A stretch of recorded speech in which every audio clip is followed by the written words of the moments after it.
for people who don't know, maybe members of our audience, you were a kid living in Raleigh, North Carolina, and along came American Idol, and then everything changed. Substantially, yes. What happened? Well, you know, it all happened so quickly and so fast overnight. I ended up auditioning for Idol based on kind of a bribe from, not a bribe, but a threat or you know, nagging from a friend.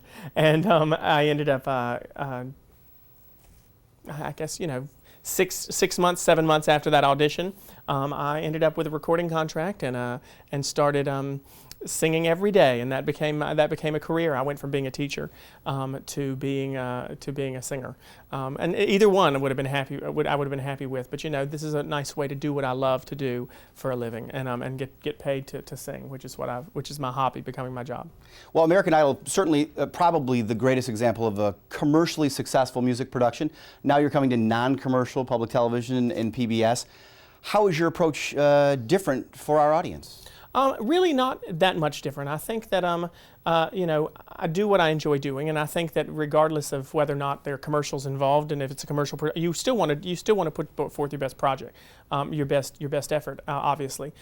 For me, this program is stuff that I love to do, so it's far more natural, you know. And I think in the commercial world, there's a lot of emphasis or a lot of pressure to be, you know, be somebody you're not, or try to create a persona, or do music because it might be more commercially successful. Whereas the nice thing about PBS or places like that's not as commercially driven is that you really get to do what artistically is right for you, what you feel is.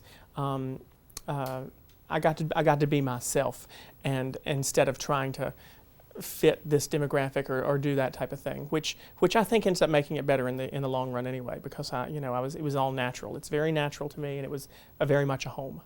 Well, folks like me who watched you on Idol, you literally transformed yourself over a series of weeks, physically in your approach. Did it change you inside? How did it change you inside, or did it? I don't think it changed me inside too much. I mean, I think I went from being, it's been so long, it's hard to remember back. I can't remember yesterday. What day is it today? I guess, you know, I think that obviously being in that position adds some self-esteem to someone.